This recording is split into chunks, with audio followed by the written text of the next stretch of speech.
नमस्कार, मैं हूं आपके साथ चंदन भारद्वाज और आप देख रहे हैं मेरे साथ दिन की ये बड़ी बहस। देश भर में कोरोना संक्रमण के मामलों में बीते एक डेढ़ हफ्ते में एक रिकॉर्ड वृद्धि नहीं, एक आंकड़ों में जो कमी है वो जरूर देखने को मिली है। कोरोना के आंकड़ों में ये कमी इस बात की ओर इशारा कर रही है कि कोरोना संक्रमण की दूसरी लहर में कहीं ना कहीं अब एक डाउनफॉल जो है वो आता हुआ नजर आ रहा है। लेकिन चिंता की बात अभी भी लगातार बनी हुई है, क्योंकि मौतों का आंकड़ा कमोबेश उसी तरह अभी भी देश के अलग अलग राज्यों से निकल कर आ रहा है। हालांकि रिकवरी रेट देश के अलग अलग राज्यों में जो है वो जरूर सुधरा है, लेकिन इस बीच अब सवाल सबसे बड़ा इस देश के सामने है कि कोरोना संक्रमण से जो जंग इस वक्त देश लड़ रहा है उसे कैसे जीता जाए। स्वयं देश के प्रधानमंत्री नरेंद्र मोदी कह चुके हैं कि कोरोना संक्रमण से जीतने का जो तरीका है वो एकमात्र वैक्सीनेशन होना चाहिए, क्योंकि पूरा विश्व इस बात को अब मान चुका है कि कोरोना से जीतने के लिए जल्द से जल्द वैक्सीनेशन की रफ्तार को देश के आम लोगों तक बढ़ाते हुए पहुंचाना होगा।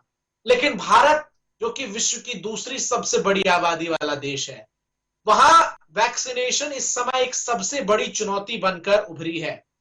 लोकतंत्र के नाम पर इस देश में राजनीति भी इस धीमी रफ्तार वाली वैक्सीनेशन का एक बहुत बड़ा कारण बन चुका है।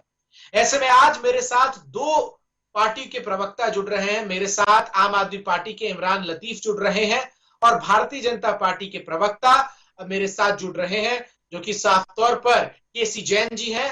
और इन दोनों से मैं जानने की कोशिश करूंगा कि आखिर क्यों हमारे देश में वैक्सीनेशन की रफ्तार पर राजनीति भारी है, भारत का कोरोना वैक्सीनेशन को लेकर रोड मैप क्या है, केंद्र और राज्य की लड़ाई अभी भी क्यों जारी है, और आखिर केंद्र सरकार कोरोना वैक्सीन की जो चुनौती इस वक्त देश के सामने है उससे कैसे निपटने को लेकर रणनीति बना रही है।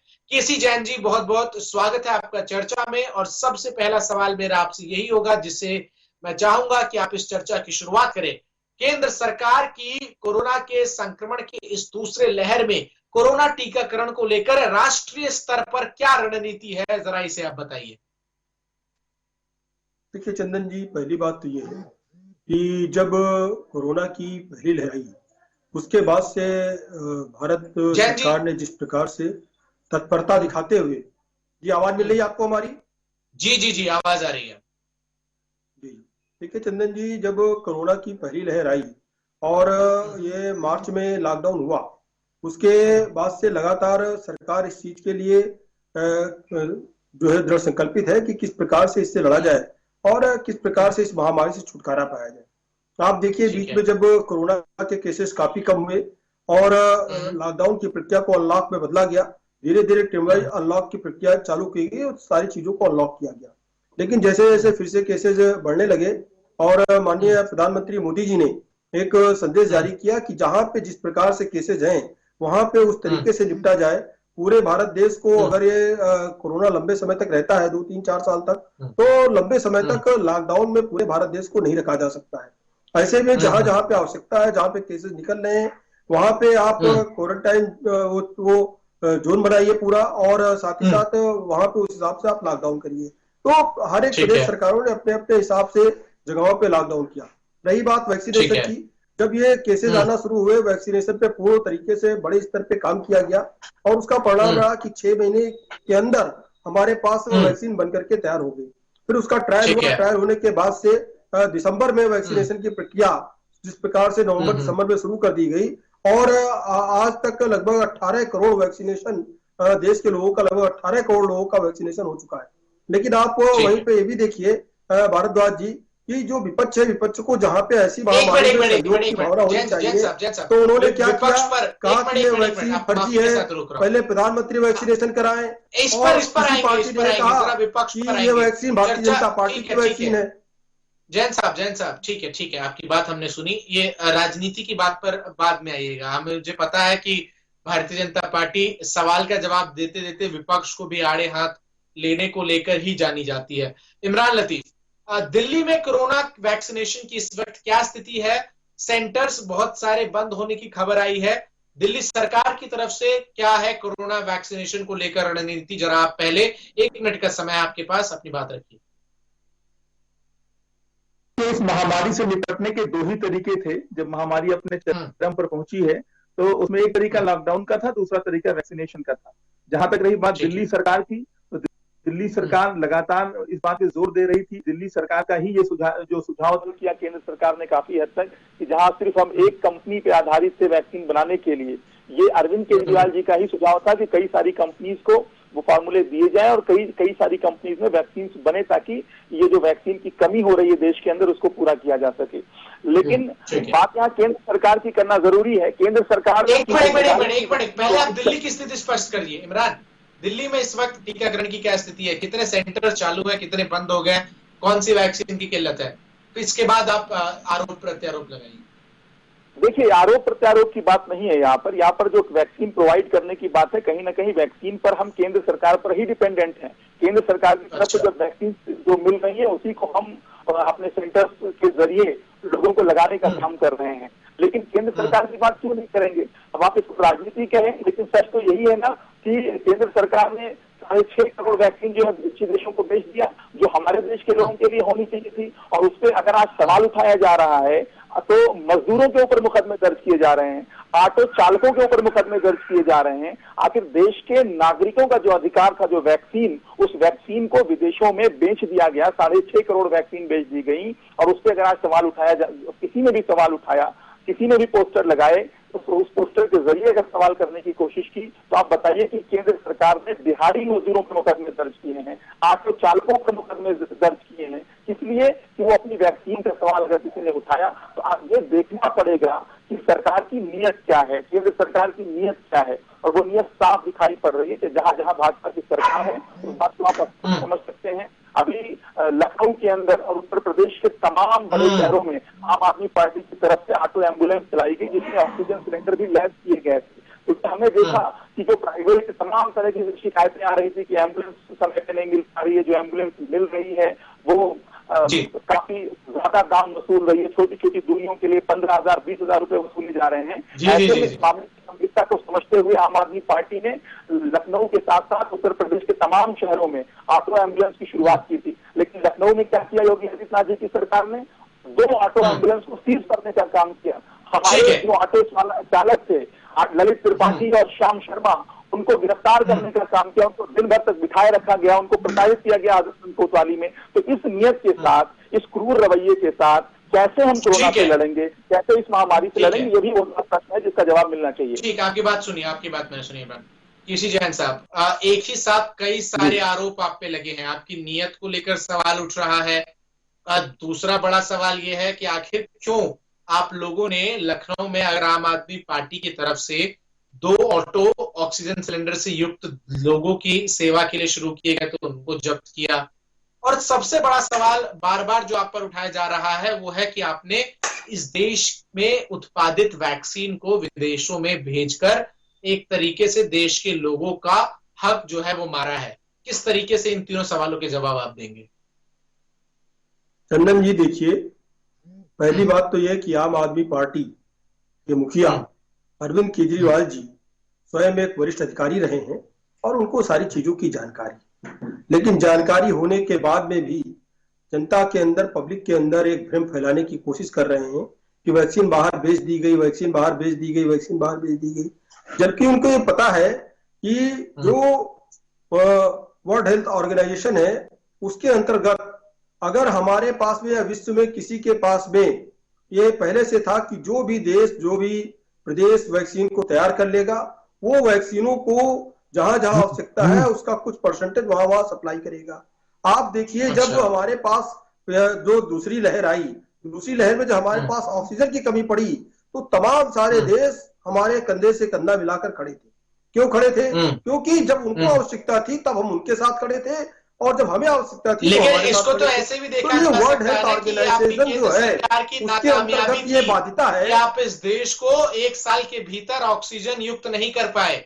आप इसे ऐसे देख रहे हैं कि विश्व के तमाम देशों ने आपकी मदद की। सुन लीजिए, लेकिन इसको देखने का दूसरा नजरिया भी तो ये हो सकता है ना कि 1 साल में चंदन जी सुन लीजिए, सुनिश्चित नहीं सुन लीजिए चंदन जी, चंदन जी सुन लीजिए। देखिए, सिर्फ आरोपों से काम नहीं चलेगा और जो परिस्थितियां उनको देखना पड़ेगा। ऑक्सीजन की जहां तक बात है, अभी पहले मैं आपको जवाब दे दूं जो हमारे आम आदमी पार्टी ने सवाल किया है। दूसरी बात यह है कि जो कच्चा मटेरियल है, जो वैक्सीन के तैयार करने में जो कच्चा मटेरियल है, वो जिन जिन देशों से आयात किया गया उनके साथ में जिस प्रकार से करार हुआ कि उसका 5%, 3%, 2% जो वैक्सीन आप तैयार करेंगे वो आप हमको देंगे, तब जाकर के उन्होंने हमको उस कच्चे मटेरियल की आपूर्ति कराई। हम भी शर्तें रखते, भारत भी बहुत सारी शर्तें रखता है। अगर किसी फॉरेन कंट्री को अगर वो कोई अपना वहां सप्लाई करता है तो ये करार होता है। और दूसरी बात ये है कि जो वैक्सीन है, इसी वैक्सीन पे राहुल गांधी जी ने, केजरीवाल जी ने सवाल उठाया था कि ये वैक्सीन तो फर्जी है, आप वैक्सीनेशन शुरू कर रहे हैं लेकिन प्रधानमंत्री जी वैक्सीन क्यों नहीं लगा रहे हैं? जिस दिन प्रधानमंत्री जी स्वयं अपना वैक्सीनेशन कराएंगे तब माना जाएगा कि ये वैक्सीन असली है, ये तो फर्जी वैक्सीन करवा रहे हैं। तो जो लोग इस तरीके का भ्रम फैला रहे हैं वो सवाल तो खड़े करेंगे। दूसरी बात यह है कि दिल्ली एनसीआर में क्या स्थिति रही, वहां 50-50 हजार रुपए में सिलेंडर बेचे गए और जो ये कह रहे हैं सहयोग की भावना नहीं थी। सारे की सारे सिलेंडर अपने पास काला बाजारी करके रख लेना, फिर जनता से वाहवाही लूटना, पहले लोगों को मरने देना, फिर लोगों को वही सिलेंडर सप्लाई करना, वही सप्लाई करना। जब आपको ऑक्सीजन दे रहे हैं, कहां से आप ऑक्सीजन, आप ऑक्सीजन कहां से ले आए? जिनके पास ऑक्सीजन दिल्ली के लोग मर रहे हैं। सुन लीजिए चंदन जी, आपने सवाल किया है, आम आदमी पार्टी का भी सवाल आया, मैं जवाब दे दूं। मैं 30 सेकंड लूंगा आपसे। देखिए, पहला मैंने आपको वैक्सीन पे जवाब दिया, दूसरा जो ऑक्सीजन सिलेंडर पे सवाल उठाया मैं जवाब दे दूं, उसके बाद आप अगला प्रश्न करिए। देखिए, जो ऑक्सीजन के लिए दिल्ली सरकार, केजरीवाल लगातार प्रधानमंत्री जी से गुहार लगा रहे हैं, लगातार केंद्र सरकार से गुहार लगा रहे हैं, मेरे पास एक भी प्लांट नहीं है। अरे 1 साल तक आप क्या करते रहे? आपने क्यों एक भी प्लांट नहीं लगाया? जब आपको मालूम था कि ऑक्सीजन देनी पड़ती है, वेंटिलेटर पेशेंट जा सकता है जब उसकी स्थितियां खराब हो, तो आपने कोई भी प्लांट ऑक्सीजन का क्यों नहीं लगाया? ठीक है, हम आयात करना चाह रहे हैं। आपके सवाल हमने सुने, ठीक है, आपके जवाब और उसके बाद आपके सवाल भी मैंने सुने जैन साहब। अब जरा जवाब लेते हैं। इमरान, कहीं ना कहीं एक सच्चाई ये भी है कि इस पूरी चीज को आम आदमी पार्टी बर्डन जो है वो केंद्र सरकार पर शिफ्ट करने की कोशिश में लगी रहती है और केंद्र सरकार इसे राज्य सरकार पर छोड़ने में लगी रहती है।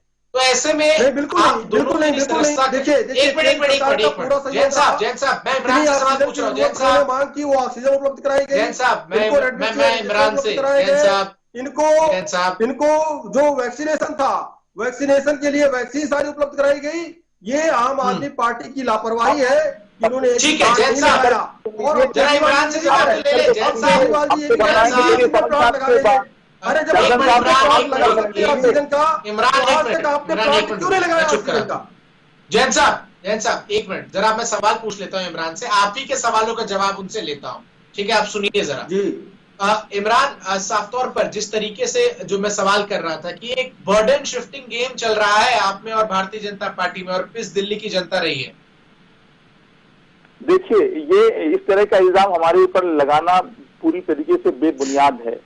पूरे देश की जनता ने देखा है, दिल्ली की जनता ने देखा है कि किस तरीके से पहली वेव में और किस तरीके से उसके बाद लगातार हम तैयारियों में लगे रहे, लेकिन कुछ जो तकनीकी जो दांवपेच समझने पड़ेंगे।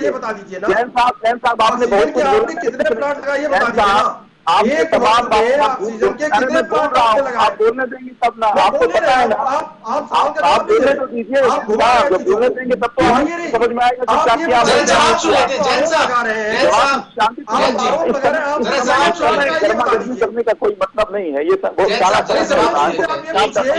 आपने कितने प्लांट ऑक्सीजन के लगाए दिल्ली में? 1 साल में कितने प्लांट लगाए आपने ऑक्सीजन के? अभी जवाब लेता हूं मैं, इस पे जवाब लेता हूं और फिर आपसे भी पूछा जाना चाहिए। अभी मैं पूरी बात मेरी हो जाने दीजिए। जहां तक बात कोरोना से लड़ाई लड़ने की रही, तो आज देश के अंदर अगर सबसे बड़ा कोविड का कोई अस्पताल है तो वो दिल्ली के अंदर बनाया गया। कोविड से निपटने के लिए जो जिस तरीके से, जितनी तेजी के साथ दिल्ली के अंदर काम हुआ, उतनी तेजी के साथ देश के दूसरे की।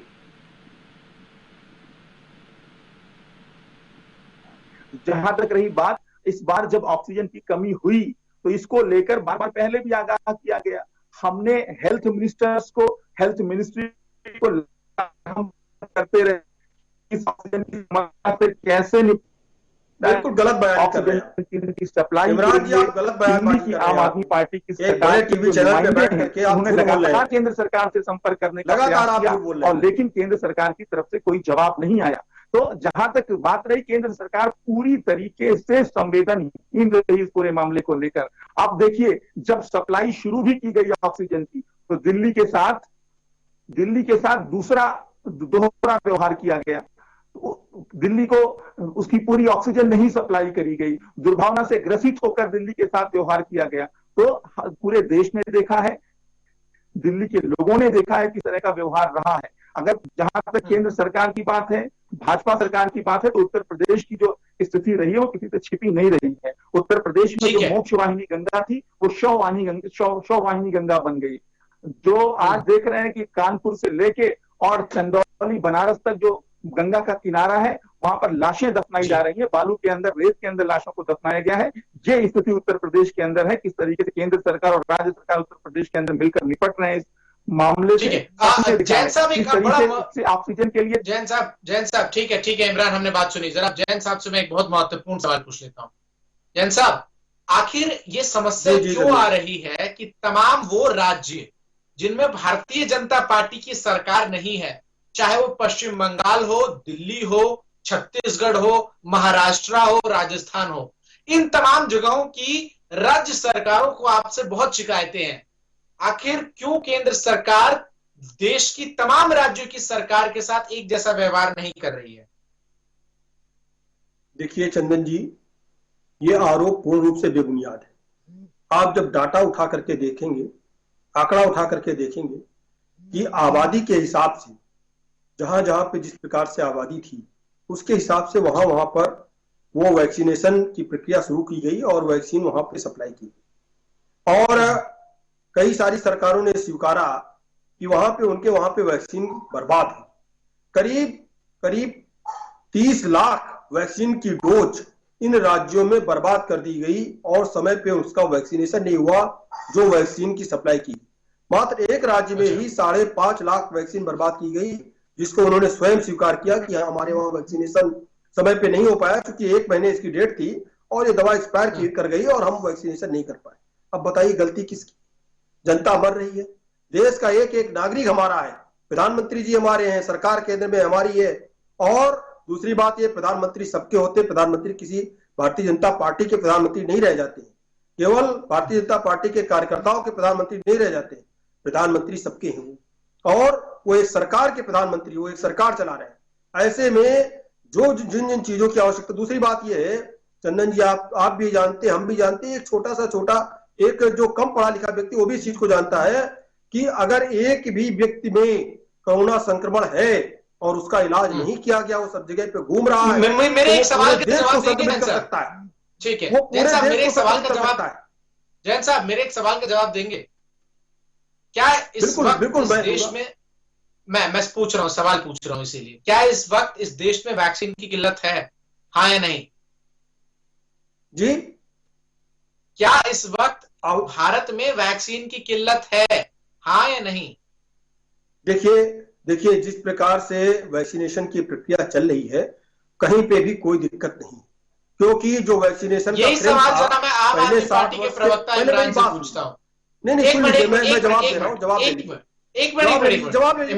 दे दूं। इमरान, देश में वैक्सीन की किल्लत है या नहीं? जो 60 वर्ष के ऊपर के लोग थे, पहले सबसे उनका वैक्सीनेशन किया गया, किल्लत नहीं है, उनका वैक्सीनेशन किया गया, कोई दिक्कत नहीं है। उसके बाद में आज हमको बताएं कि किल्लत नहीं है, आज वैक्सीन उपलब्ध नहीं है, 18 लोगों के लिए वैक्सीन उपलब्ध नहीं है। बताएं, ये उत्तर प्रदेश की बात करने हम सुनिए प्रदेश में बैठे हैं, ये बताएं कि उत्तर प्रदेश में कितने जिलों में सुचारू रूप से वैक्सीन का काम चल रहा है, जो वैक्सीन के स्टॉक करने का जो तरीका है। इमरान एक मिनट, जैन साहब, यही जो सवाल मैंने आपसे पूछा, यही सवाल मैंने इमरान से पूछा। जरा इमरान से जवाब इसका सुन लीजिए और उसके बाद उन सवालों के जवाब आप दीजिएगा। इमरान, क्या इस देश में इस वक्त वैक्सीन की किल्लत नजर आ रही है आपको? बिल्कुल नजर आ रही है। दिल्ली के अंदर जो खबरें आई वैक्सीनेशन सेंटर बंद होने के, वैक्सीन न लग पाने के, वो वैक्सीन की कमी की वजह से ही हुई। जो जितनी वैक्सीन सप्लाई करने का वादा दिल्ली सरकार के साथ था, केंद्र सरकार नहीं कर पा रही है, उतना वैक्सीन ही नहीं दे पा रही है। और किन राज्यों ने वैक्सीन खराब किया है, जैन साहब को देखना चाहिए कि वो कौन राज्य थे वो इनके भाजपा शासित राज्य थे जहां पे वैक्सीन खराब हुई हैं। और मैं आज की बात कर रहा हूं। नहीं, महाराष्ट्र तो भाजपा शासित राज्य नहीं है। एक मिनट इमरान साहब, महाराष्ट्र तो भाजपा शासित राज्य नहीं है, उसमें वैक्सीन की इतनी बर्बादी हुई है, उन्होंने भी, उनके यहाँ भी वैक्सीन खराब हुई है। और मैं आज उत्तर प्रदेश की बात कर रहा हूं कि उत्तर प्रदेश के कितने जिलों में सुचारू रूप से वैक्सीनेशन का काम चल रहा है, क्या जैन साहब यहाँ बैठ के बता देंगे? 6-7 जिले हैं जहाँ पे वैक्सीनेशन काम हो रहा है। उसके अलावा उत्तर प्रदेश में जैन साहब उत्तर प्रदेश की बात कर रहे हैं इमरान, उत्तर प्रदेश के कितने जिलों में इस वक्त कोरोना की वैक्सीनेशन उपलब्ध है, जरा जानकारी दे दीजिए चंदन जी। देखिए चंदन जी, उत्तर प्रदेश में लगभग 2 करोड़ लोगों का वैक्सीनेशन हो चुका है और उत्तर प्रदेश में लगभग 5 करोड़ लोगों का जो है टेस्टिंग हो चुकी है। कोरोना की टेस्टिंग उत्तर प्रदेश में लगभग 5 करोड़ लोगों की टेस्टिंग। आज की स्थिति बताइए साहब, आज की स्थिति बताइए, आज किन किन जिलों में वैक्सीनेशन का काम हो रहा है? सुन लीजिए, मैं बता रहा हूँ इमरान जी। देखिए ऐसा है कि आपके पंजाब सरकार ने लाखों की संख्या में वैक्सीन की डोज को बर्बाद किया, समय से वैक्सीनेशन नहीं किया और 5.5 लाख महाराष्ट्र की सरकार ने स्वीकार किया है। महाराष्ट्र की सरकार ने स्वीकार किया है 5.5 लाख डोज, 5.5 लाख डोज आपने बर्बाद किया। जिलों में वैक्सीनेशन का काम जहाँ पे आपकी सरकारें हैं, ये बताइए, पंजाब और महाराष्ट्र की बात करने हम नहीं बैठे हैं, हम उत्तर प्रदेश पे आपसे सवाल कर रहे हैं। आप उत्तर प्रदेश का जवाब दीजिए हमको। हम जब उत्तर प्रदेश की बात करते हैं तो आप बंगाल और पाकिस्तान हमको घुमा रहे हैं। आप उत्तर प्रदेश का बताइए, उत्तर प्रदेश के 75 जिलों में कितने जिलों में सुचारू रूप से वैक्सीनेशन का काम हो रहा है? एक लाइन में बता दीजिए। आप पंजाब और महाराष्ट्र की बात यहाँ कहां से लेकर आ गए? सुन लीजिए, पहली बात तो यह है कि आपने सवाल बहुत कर लिए, एक सवाल का आप जवाब नहीं दे पाए कि 1 साल में आपने एक भी प्लांट ऑक्सीजन का क्यों नहीं लगाया। और आपके केजरीवाल जी तारीफ करते हैं कि हमारे पास कोई व्यवस्था नहीं है। जो व्यवस्था है केंद्र सरकार हमको दे रही है, उसको सिर्फ हम सुचारू रूप से संचालित कर रहे हैं। इस तरीके से हम काम कर रहे हैं दिल्ली में। ये केजरीवाल जी की चर्चा में आज समय की बहुत कमी है थोड़ी। और जैन साहब और इमरान साहब, आप दोनों से मैं मेरे लिए कुछ नहीं कर रही है। इमरान साहब और जैन साहब मेरे लिए कुछ नहीं कर रही है। समय की थोड़ी कमी है। जैन साहब पार्टी को कुछ और बोलते हैं और बैठते हैं मुख्यमंत्री बैठते कुछ और बोलते हैं। समय की कमी है। एक सवाल आप दोनों से करूंगा और आप दोनों से 30 सेकंड में इस सवाल के जवाब की अपेक्षा रखूंगा क्योंकि समय ज्यादा नहीं।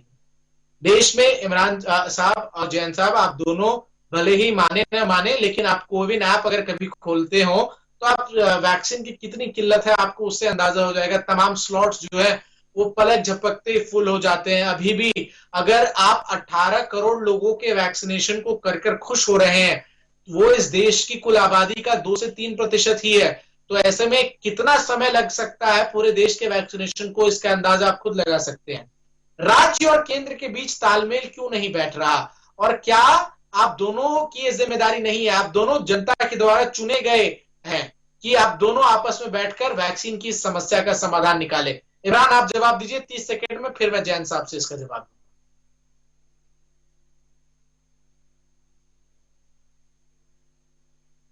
इमरान, जैन साहब आप जवाब दे दीजिए इस सवाल का। जी देखिए चंदन जी, पहली बात तो यह कि कोरोना महामारी जो फैली उसका सबसे बड़ा कारण क्या रहा, वो चाहे पहली बार की लहर रही या दूसरी बार की लहर। आप देखिए महाराष्ट्र और दिल्ली से जिस प्रकार से जो मजदूर थे उन्होंने पलायन किया, उनको पलायन होने के लिए मजबूर किया गया। इस तरीके से पूरे देश पे वो महामारी ने विकराल रूप लिया, नहीं तो इतना विकराल रूप नहीं लेती।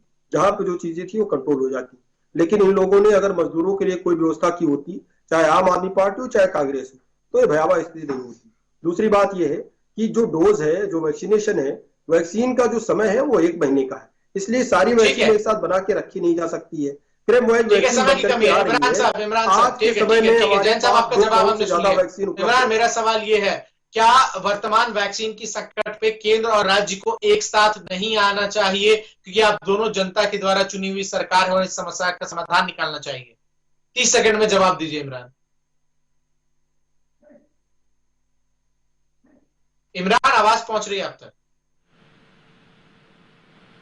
इमरान का आवाज हम तक नहीं पहुंच पा रही है। बहुत बहुत शुक्रिया इमरान आपका हमारे साथ जुड़कर तमाम जानकारी और तमाम सवालों के जवाब जो हैं वो देने के लिए, और साथ ही साथ केसी जैन जी आपका भी अपनी बात को रखने के लिए। तो निश्चित तौर पर देश में कोरोना संक्रमण के मामले भले ही कम हुए हों, लेकिन चुनौती अभी इस देश के सामने कोरोना की वैक्सीनेशन है।